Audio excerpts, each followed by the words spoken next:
watch one fucking Fallout video and I get non-stop fucking Fallout shit in my For You page.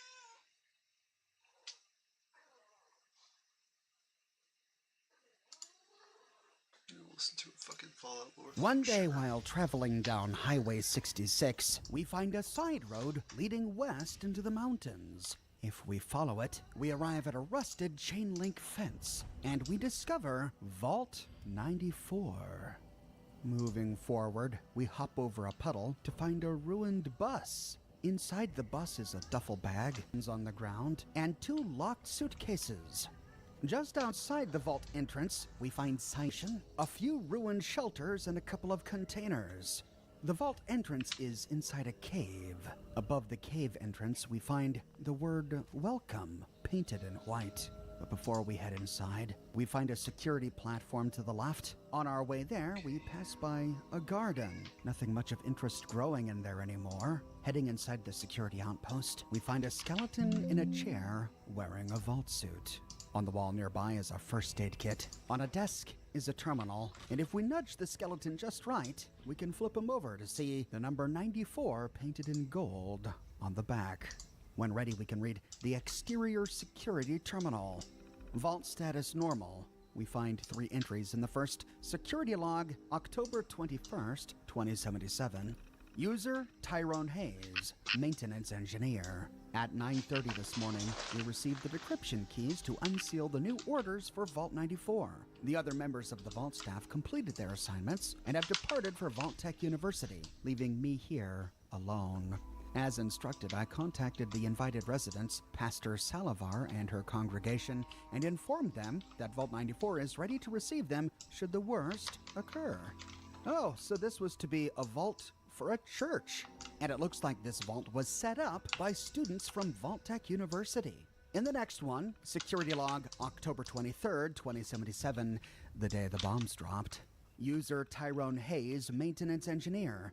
As soon as the signal came in, I called the pastor and urged her to leave for the vault at once. She should be arriving with the first wave of residents within the hour. A second bus is due later this afternoon. I'm heading in to make sure everything is ready for their arrival and to see if I can stall the door a little longer. The bombs dropped early that Saturday morning, but we know that this particular part of Appalachia didn't take a direct hit.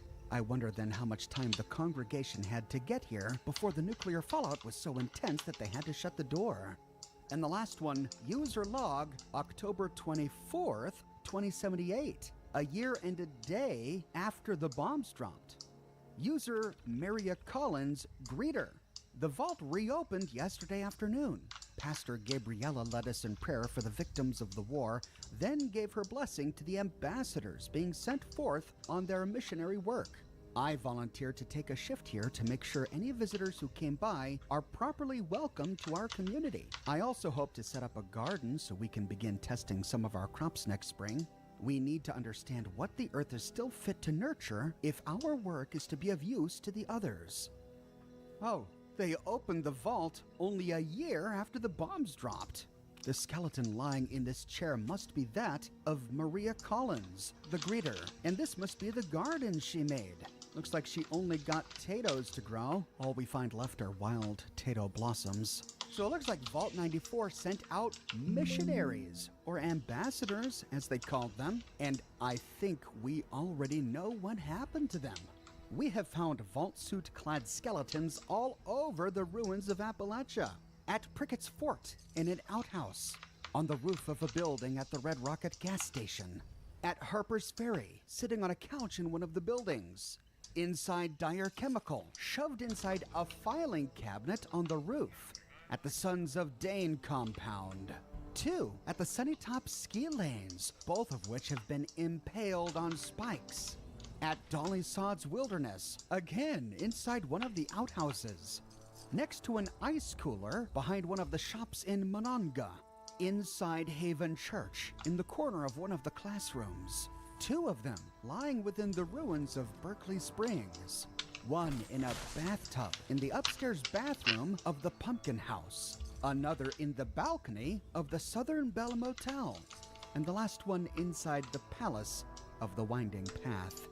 That's 15 ambassadors from Vault 94 that we know of, all of whom were killed, possibly by monsters, possibly by the environment, but some of whom show evidence of being murdered.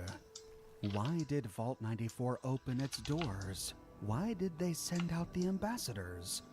To find out, we can enter the cave. We follow the cave until it opens up into a large room. Here we find a familiar platform, and we see the vault door off to the west. In a console on the platform, we find the Vault Access Control Terminal. Vault status failed to validate status. We can read a welcome letter. Greetings and welcome to Vault 94. On behalf of the Vault 94 intentional community, it is my pleasure to welcome you to our home. Vault 94 is founded on the principles of faith, nonviolence, and communal life in harmony with nature. Whether you share our beliefs or choose to walk your own path, know that you are always welcome among us. Vault 94 was blessed with an abundance of resources, and we are committed to sharing them with all in need as we work together to... Oh no! They were pacifists, and Vault-Tec gave them an abundance of resources. And then they opened their doors. I think we already get an idea of what might have happened to them. Nearby, we find the vault door controls, and we can punch the big red button to open the vault door. And it works. The door slides aside, and the gangway extends.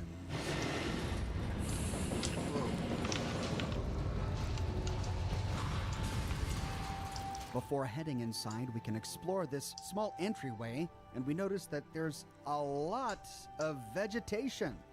Way more than should be growing inside a cave with rocky soil like this. We find ferns and moss and fungus, but also giant trees, flowers, and even pitcher plants.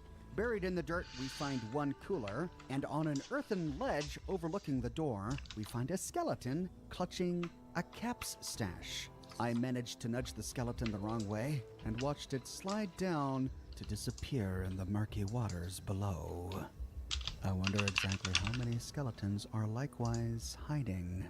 When ready, we can cross the gangway to enter the vault. We arrive in a familiar vault entrance, only this one is unlike any we've seen before. A thick layer of moss and vegetation covers the ground. We see corn and plants growing from the ground and vines hanging from the ceiling. Buried in the grass is the corpse of one Vault 94 resident. And from this entryway, we find a pathway off to the west and a door to a small room to the north. Inside the small room, we find consoles, some lockers, and on a table, the reception desk terminal. Vault status failed to validate status. We find 3 options. We can start by viewing logs, where we find 4 logs. In the first security log, October 21st, 2077, user Nathan Sims, Vault-Tec Security. Per orders from Vault-Tec, I've wiped the old security logs. We're shipping out this afternoon. Best of luck to the new residents. Not that they'll need it. This place is loaded. Nathan must have been part of the team of Vault-Tec University students that came here to set up the vault. The students that left just before the bombs dropped. In the next one, October 23rd, 2077, the day of the apocalypse, user Tyrone Hayes, maintenance engineer. Pastor Salivar and the first residents arrived around noon, just as radiation started climbing. I tried throwing some tarps over the sensors to tamp them down, but the failsafe tripped around 1:30. And the vault door locked down. The other bus didn't make it until 3 o'clock. There was nothing I could do. The system's hardwired to lock out the controls until the end of the shelter period. Everyone's in shock. Salivar blames me. I think they all do. God, I can still hear them pounding outside the door.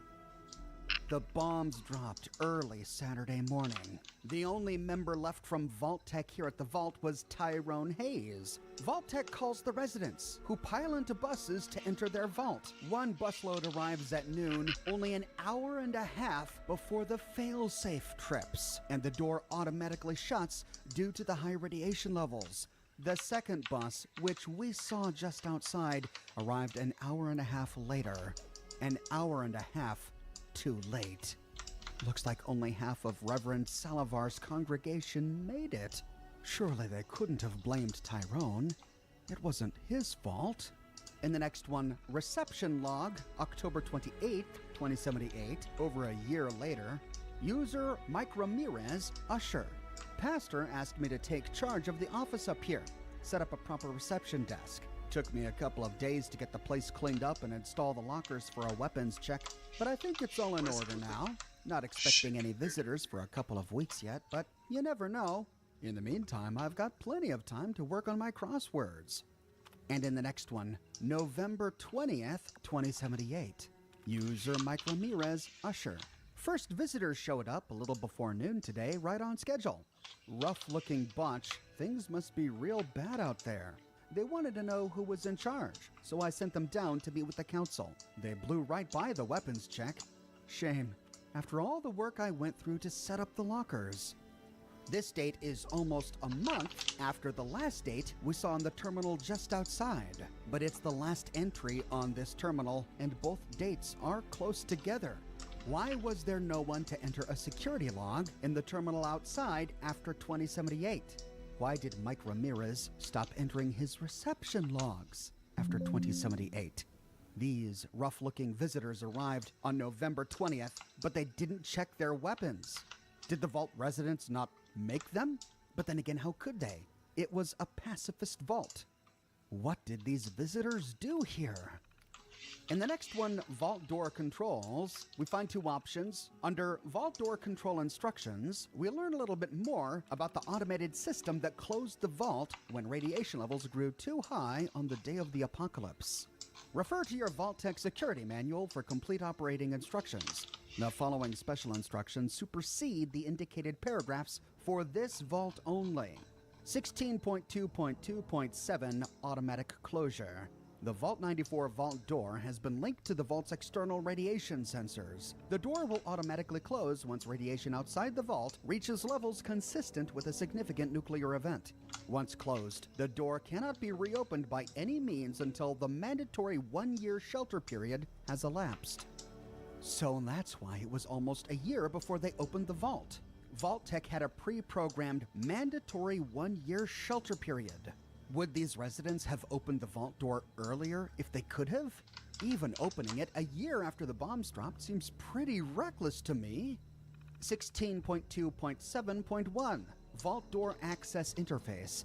Due to the unique nature of Vault 94's community and mission, the Vault 94 Community Council has been empowered to determine a course of action and how to proceed once the mandatory shelter period has expired. All further inquiries into the vault door access for this vault should be deferred to the Vault 94 Community Council.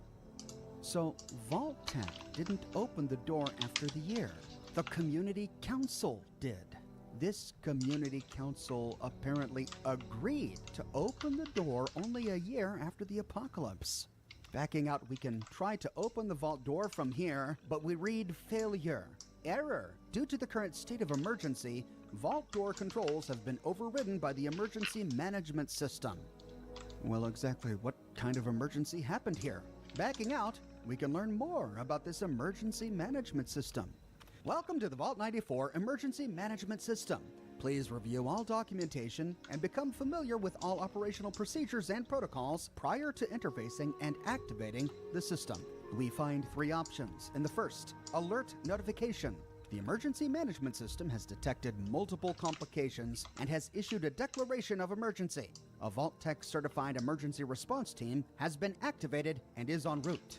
The team leader may override normal security protocols once the emergency has been verified. Error. The emergency management system is offline. Please stand by. Assistance may be required. Resolution protocol. Evacuate the vault.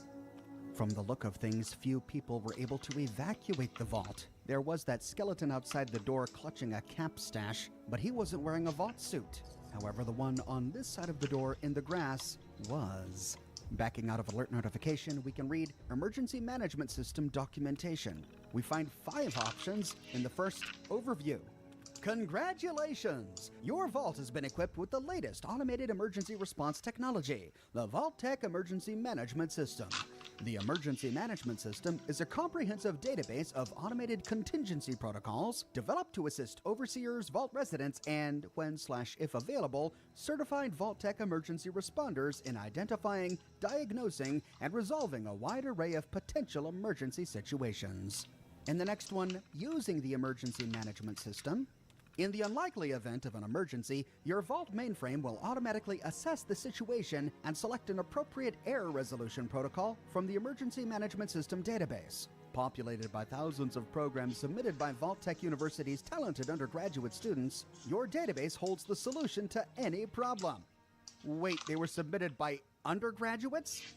When applicable, your Vault may broadcast an emergency transmission to any Vault-Tec personnel in the area. Response times in the aftermath of a nuclear conflict may vary. The emergency response team leader should use any available terminal to activate the emergency management system and indicate their team's level of expertise. This will calibrate the protocol and adjust applicable hazard pay or bonuses, if any.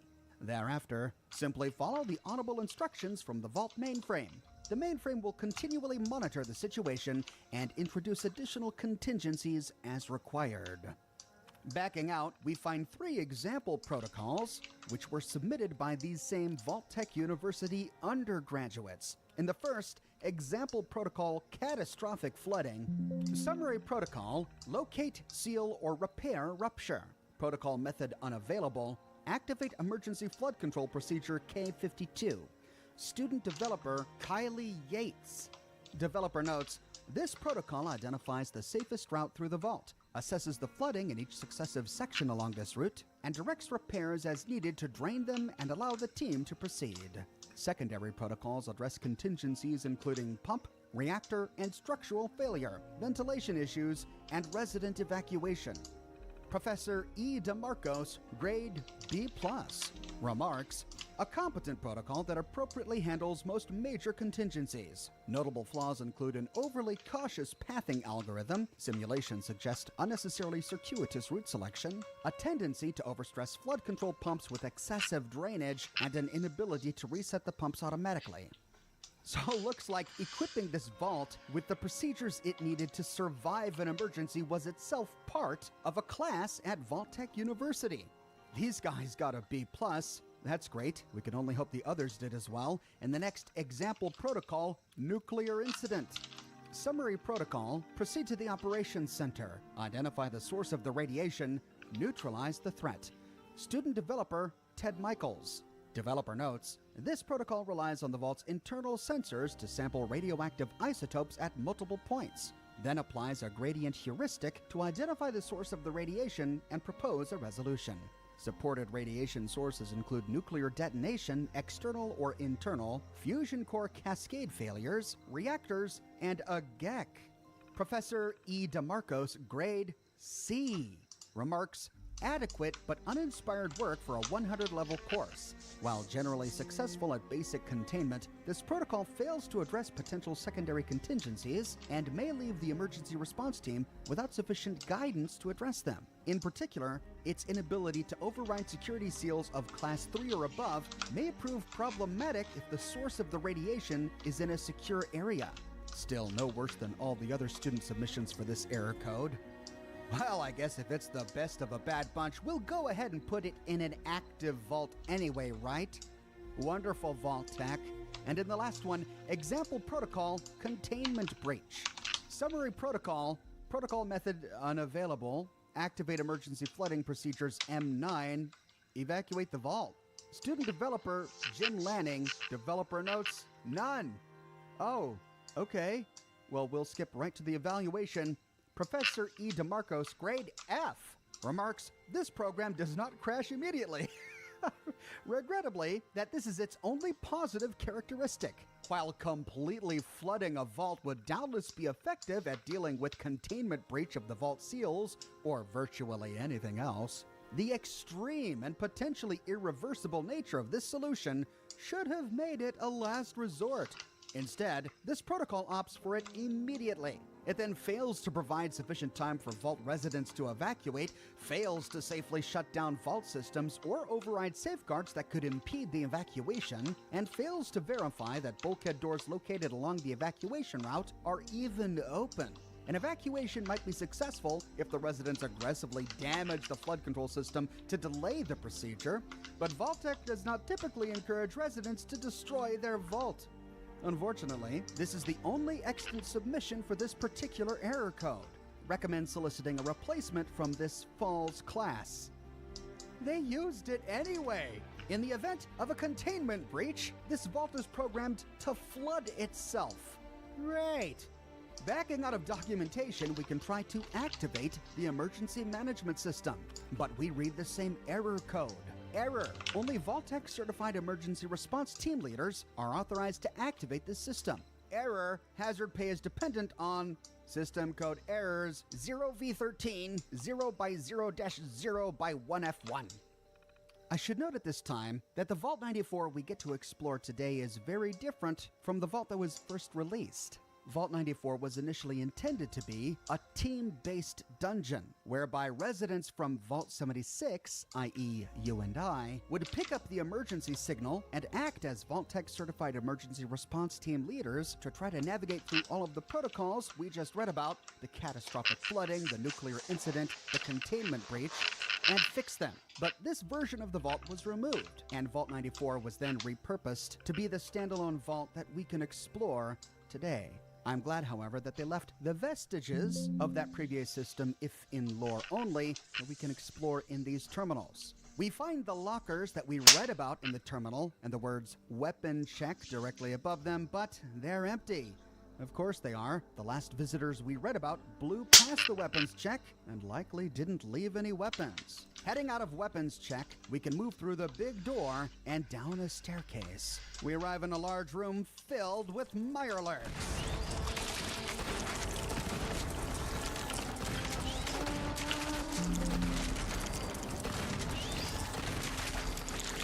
When the Mirelurks are dead, we see that we've arrived at what appears to have been a marketplace. We see stalls set up with bins filled with long-rotted goods. Mostly vegetation, it looks like. Nature is trying to reclaim this vault. Some of the walls are collapsing, with vines spilling out of them. Against the southwest corner, we find a cash register and a cap stash. So after they opened the door, looks like they were trading with Wastelanders, and a skill level 1 locked tool case on a cabinet. From here, we find a couple of paths forward. We see a few doorways down a passage to the north, but there's a hole in the wall here to the south. We'll explore through the hole first. We go down an earthen ramp and enter into a greenhouse? Moving out of the greenhouse, we find more Mirelurks.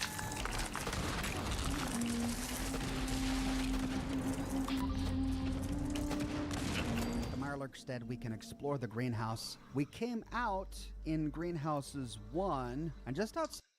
What's up, Spooners? Welcome back, guys. Today, I have something slightly different. I noticed a couple people asking for me to try a different type of server. What does that mean exactly? Well, and I know this is taboo, but modded. Now hold on, before you run away, we're not talking something crazy. We're not talking Battlefield server 1000x. No, we're talking something like 2x, reasonably speed up progression, and not only 2x, but a duo max server. Now what I think this will allow me to do is skip some of the more boring parts of farming, or at least speed them up, and hopefully be able to do a little more PvP, maybe get more loot that way. So I don't know, we'll see if it's a big difference, if doubling the gathering rate is gonna exponentially change the gameplay, or if it's gonna be sort of insignificant. I don't know, I haven't played modded really much at all, so it's gonna be interesting to see.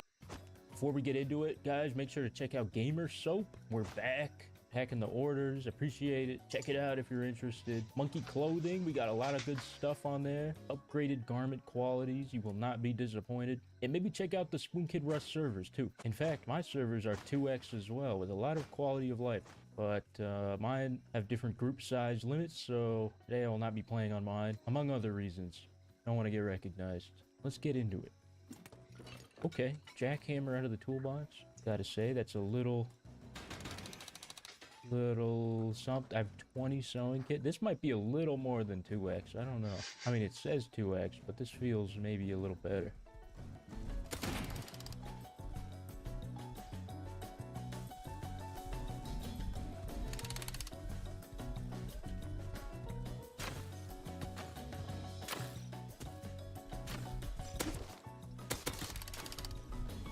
Is he not dead? Hey, come on, why you fucking me? Why you fighting me? Come here. Yeah. All right, off to a good start.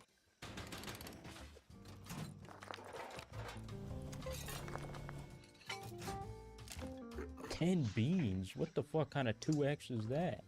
All right, I gotta figure out where I want to go. Maybe towards outpost. Regroup there.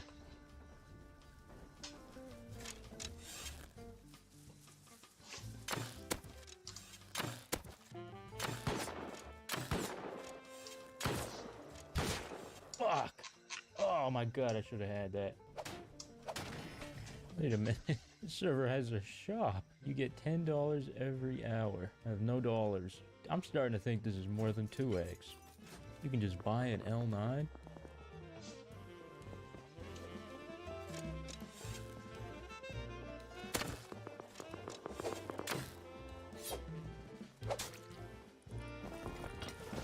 Oh my god, dude, you so got me. Oh my god, holy shit, you're loaded, dude. I didn't have a weapon, dumbass. Settle down, dude. Come on. Alright, I'm going to Outpost. I'm gonna buy some inflated price building materials. Set up a little shack.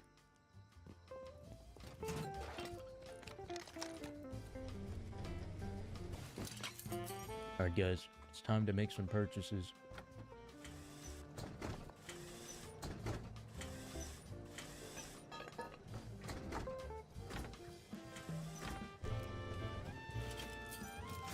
Alright, I'm setting up a home.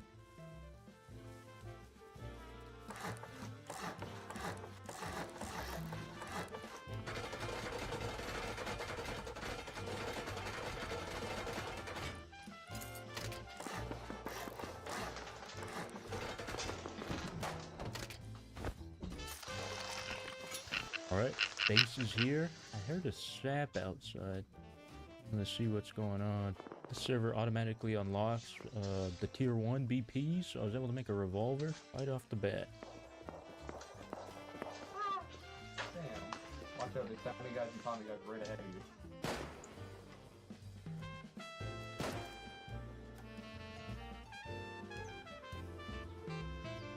Yeah, told you.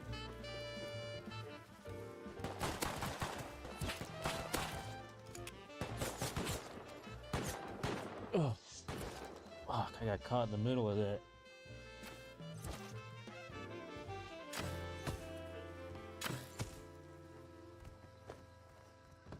No, no, no, no, no.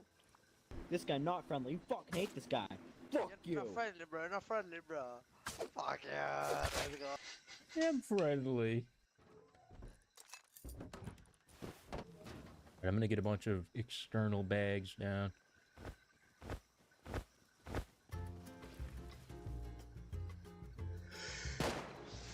Oh, that's a turret. These guys have a bolty turret. I did not realize. Ooh, out here farming.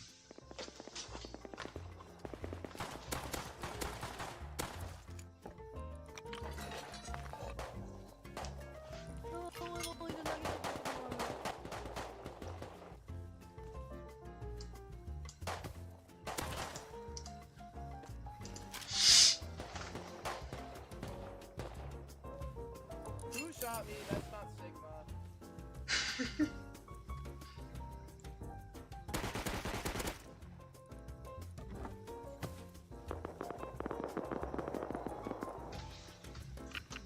Oh, here we go. Oh, come on.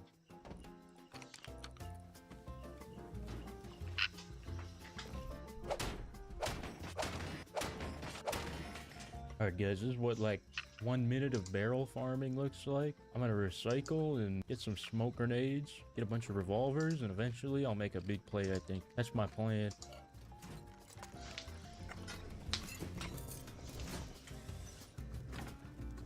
Recycler, I need. Oh, yes.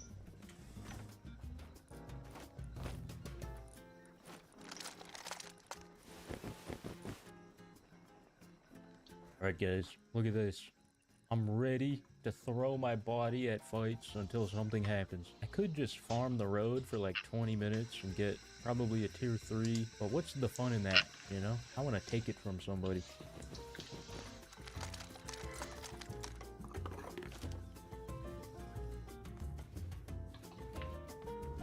Oh my god, look at the green crate. Green crates on here are crazy.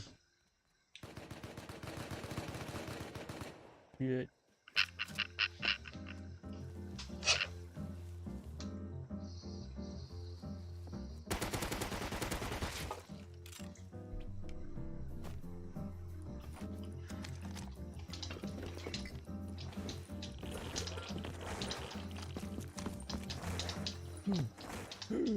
Okay, we're looking good. Ooh, backpack looking really good. Alright, I gotta move. I got a lot of cheese on me. Okay, we've made it home. With the bag. The massive bag. Guess I'll make a tier 2 and a tier 3, I guess. Why not? The world's shortest lived tier 2. I'm gonna tech tree garage door. And med. And I think we're good.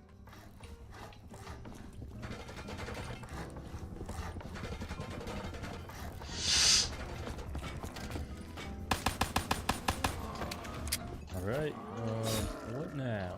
I'm gonna make a couple ladders and just run around, I guess. See if we can get up to some trouble.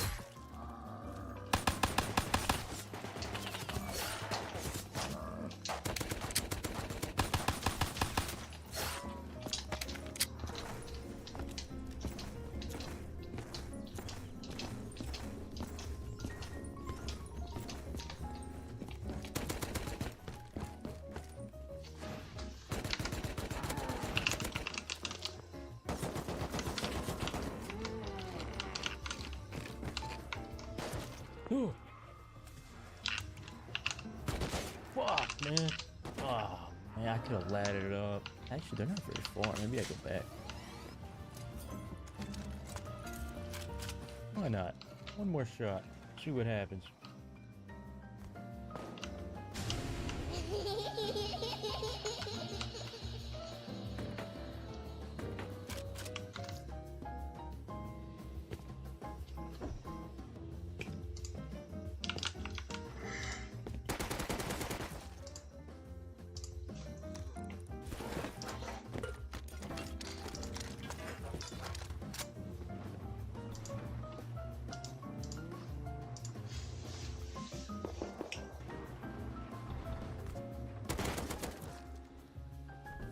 Come on. Nothing? No money?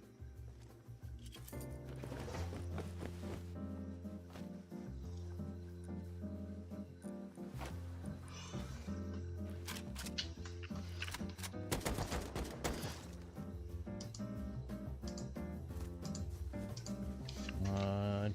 Come on. I gotta get out with this bag.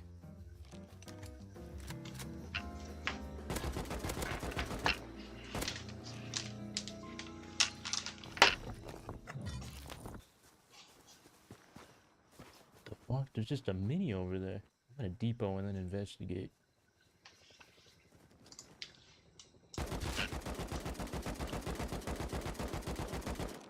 Fuck, man. I stink.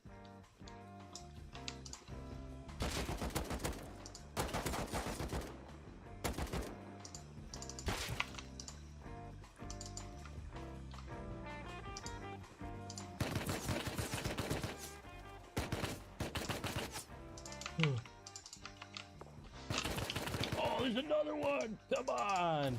Come on, man.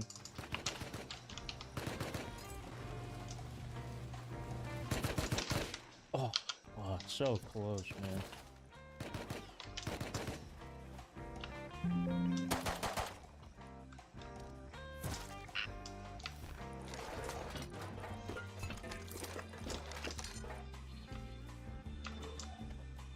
Okay, got some of it back.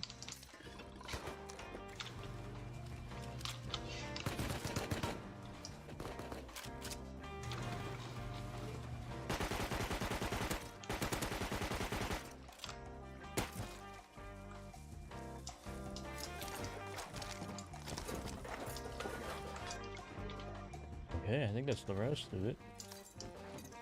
Oh, I think I pretty much recovered everything. I don't really know what happened there. It was like a civil war outside my base. Now it's all quiet. Alright, it's time for another roam. Oh, 200 low grade. I actually really need that. Alright, I can cook up some sulfur and actually craft some rifle ammo soon. And I can make meds.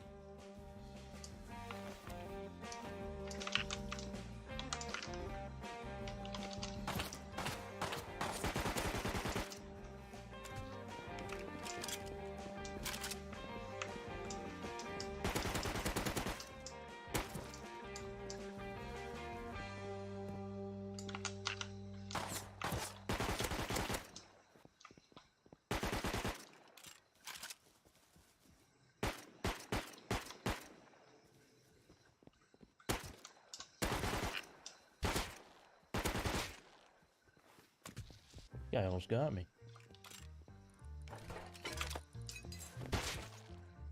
This custom is on its last legs too.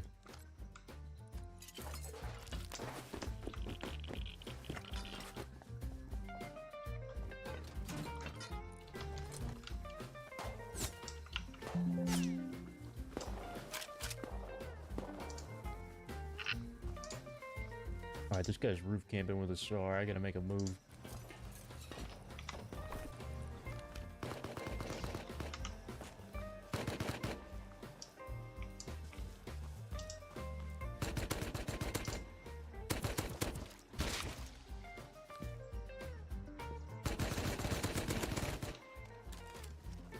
Okay, there's another roof with an AK guy. Maybe I check that out. Got an extra Tommy to drop off. It's also a fancy Tommy. It has a muzzle boost, which I'm gonna try out. So I just realized I have a miner's hat on.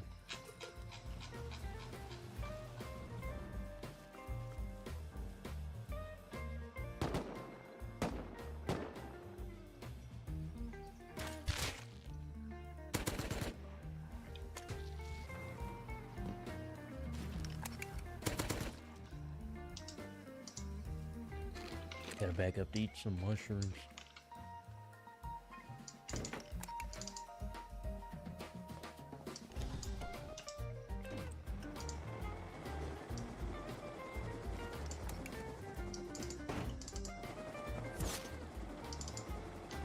Oh, my mini, my mini. Mini for me. It was airdrop.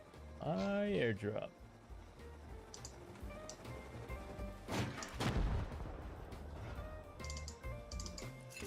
Damn.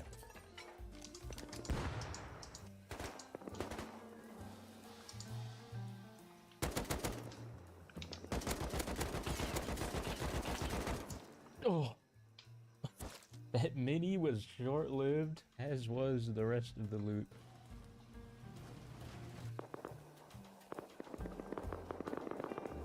Maybe recoverable. I still hear some action.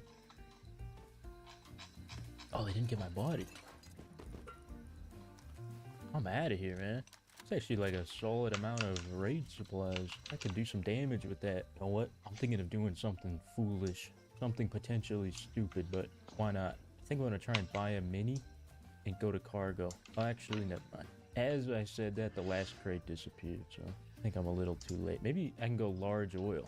I bet there's somebody doing it. Even though I don't have cards, it might still be worth. Okay, it's time to acquire loot.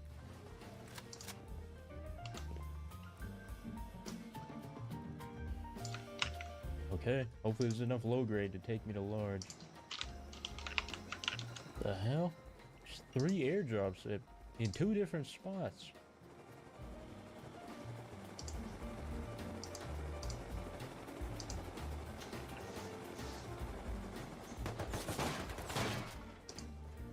See a mini here and a tugboat, but scientists are untouched.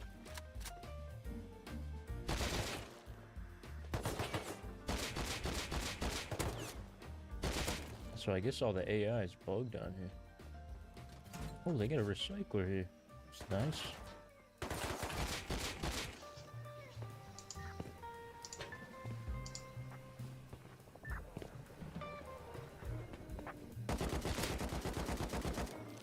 Ah, that's not good.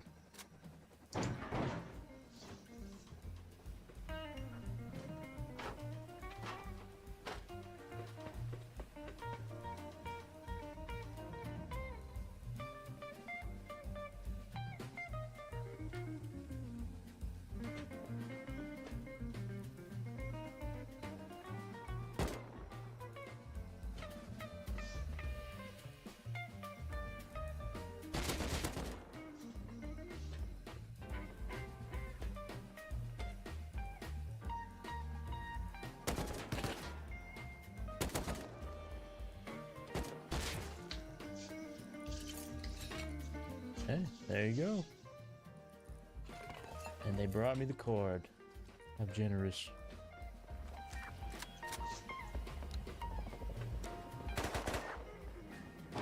Come on, man, again. You kidding me, man?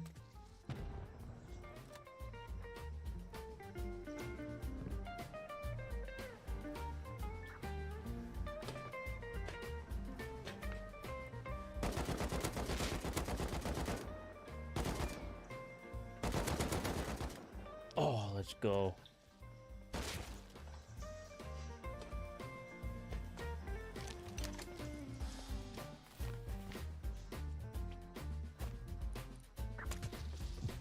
Damn, leads are pretty good. So I'll call this in.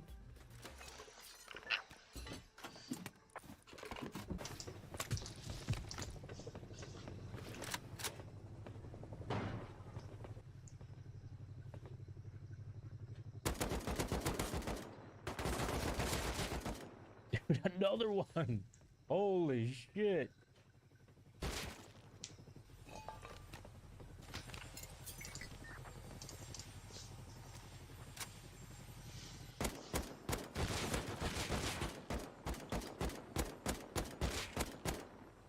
I'm really glad I don't have to deal with these guys, because there's a lot of people countering.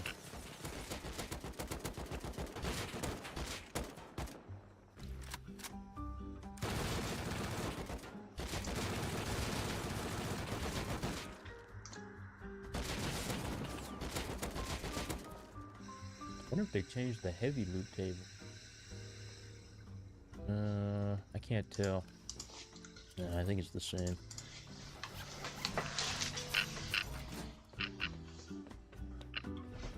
Hey, not bad. Dude, I want an HV of Scrappy. wait. That's gotta feel so good. Stack of 30 bandages from the med crate. I think the server owners don't know their numbers very well. I don't think 2x is very valid here. I wonder if I could raid that. I have 2 stacks of Explo. That might be enough, and then with this locked crate, I bet I'll have enough for sure. I might as well.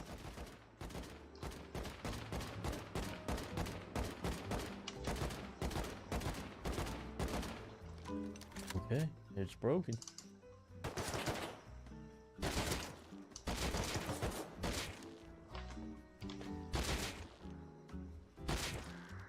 Oh my. Oh my god. Oh my god. What the f- I didn't think it would be this good. Holy shit. Damn, 12 blueberries.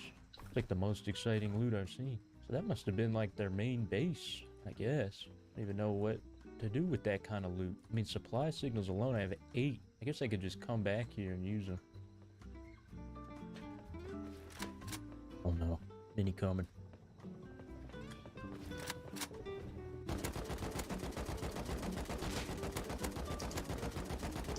Oh, never mind. Alright, let's get this crate and get out of here. Come on, give me something. Oh my god, they really buffed the crates. Holy shit.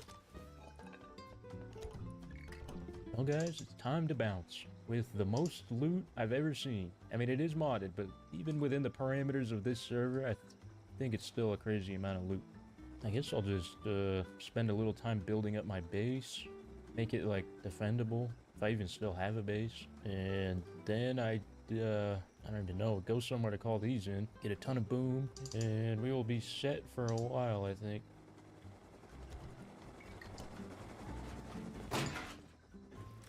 Oh, oh, okay. I think it's time for the Revos to go.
Okay, so far so good.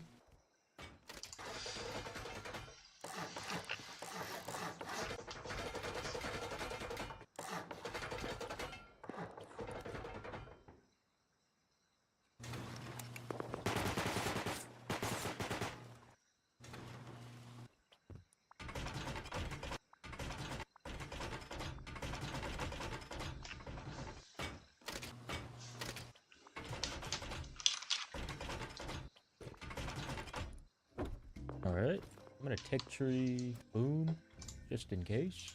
Then I think I'm just gonna buy a bunch of metal, build out this base a little more. Not really anything else.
I am Caleb.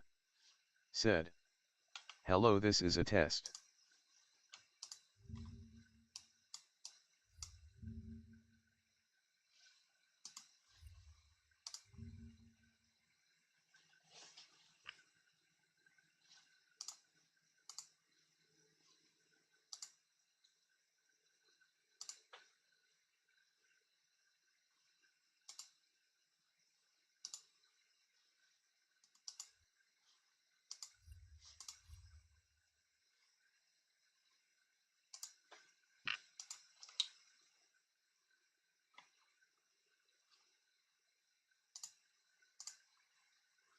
else I need scrap for, I don't think.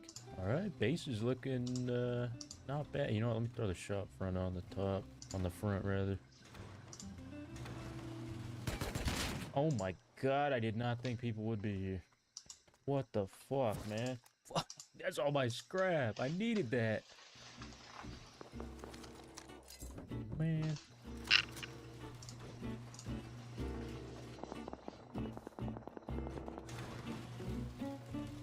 I gotta figure out where these guys live. Look, oh, I bet it's these guys. Oh yeah, it definitely is. Alright, fuck it, I'm raiding this thing, man. I need that scrap. They even took my shop front. Get that.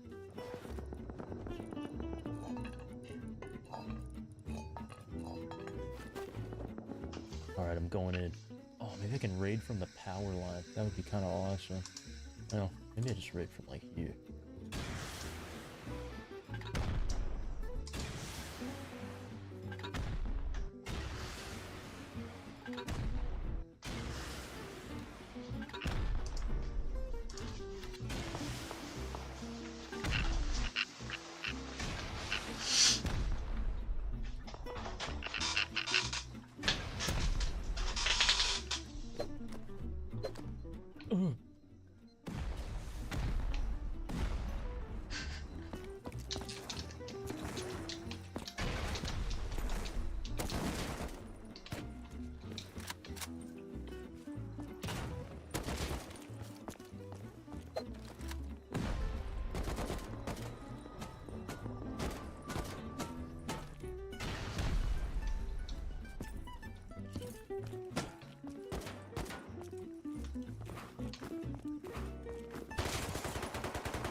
Fuck!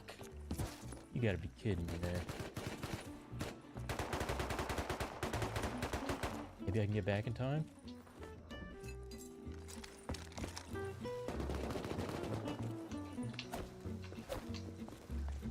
No! I all tapped and opened a bunch of programs, dude. No.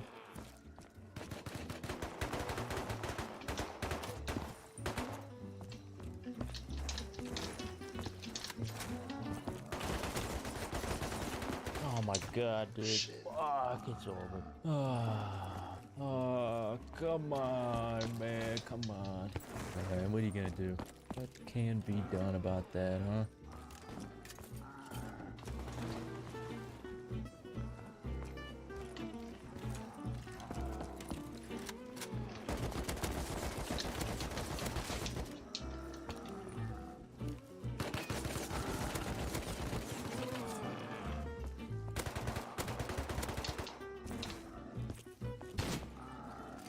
Come on, man. Give me a break. Give me a break over here. My mini's still here.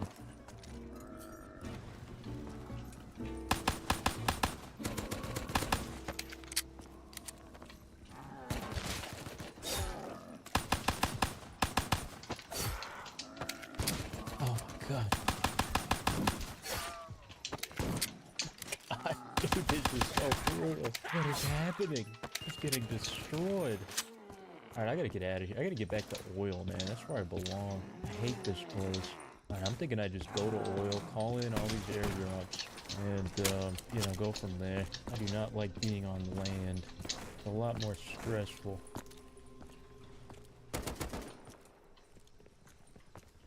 Large is up. I gotta bring a rig card. Actually, I'm sure someone will come.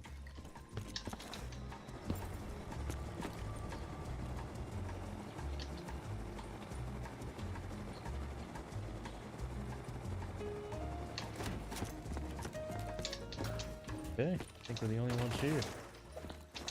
For now, at least. Just a casual 8 airdrops being called in.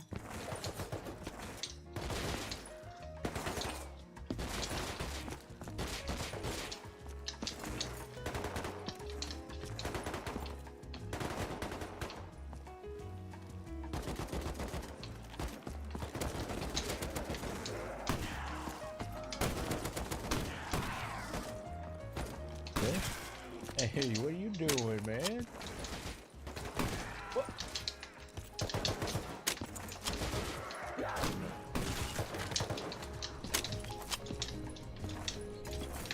like the same guys every time. I don't know if there's anything left in here. Forgot there's a recycler here, so I can get a ton of scrap potentially. Oh, yeah, it's untouched. I think these guys just bought like a kit. Like, these stack sizes are not... I have to like use a special strategy to even get them into my inventory. This guy just spent money and then lost it all.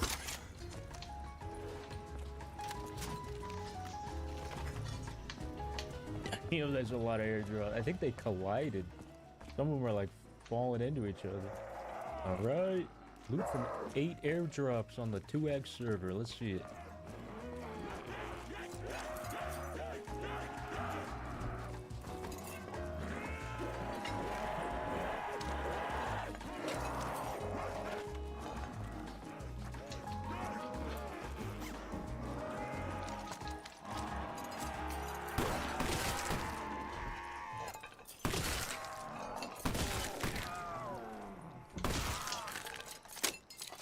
Alright, I didn't even open the crate, but I think it's time to go home.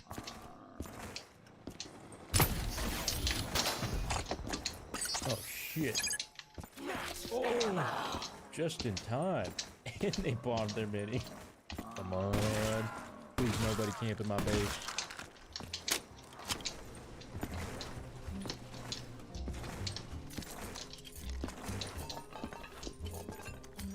Alright. Let's build up the base a little bit. Get this thing out of here.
Alright, guys, we got a shooting floor. The base is fortified. I'm feeling pretty good.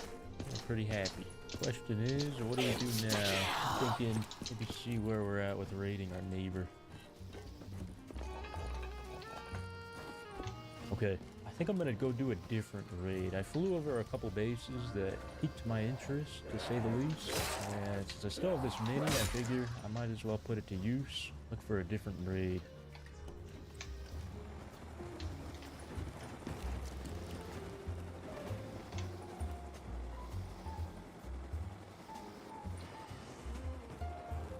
Alright, this base looks kind of cheap, and it's very big.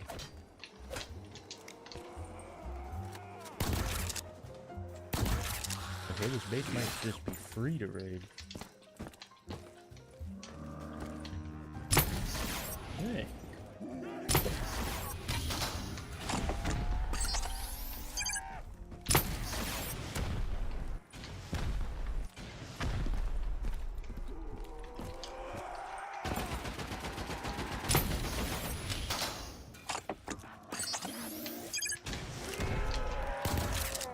Okay. It's good so far.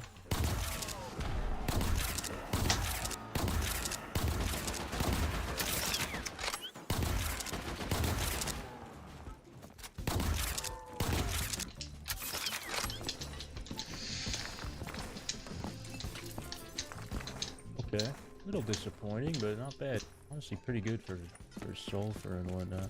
Heard someone outside though. Maybe a little careful.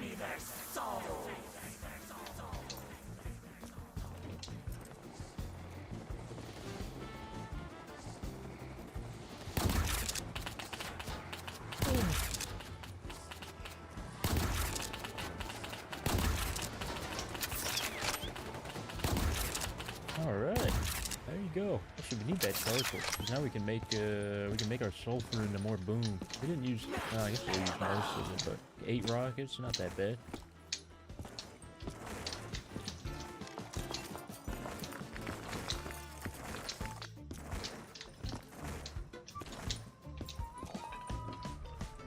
Alright guys, it's time for more raids.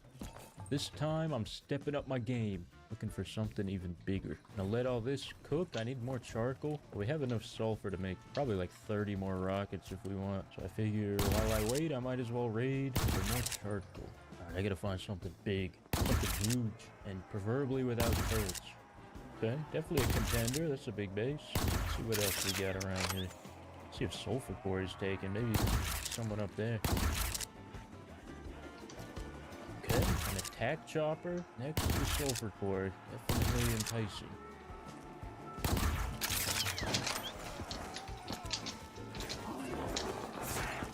Well, I guess I'll just send it. See what happens.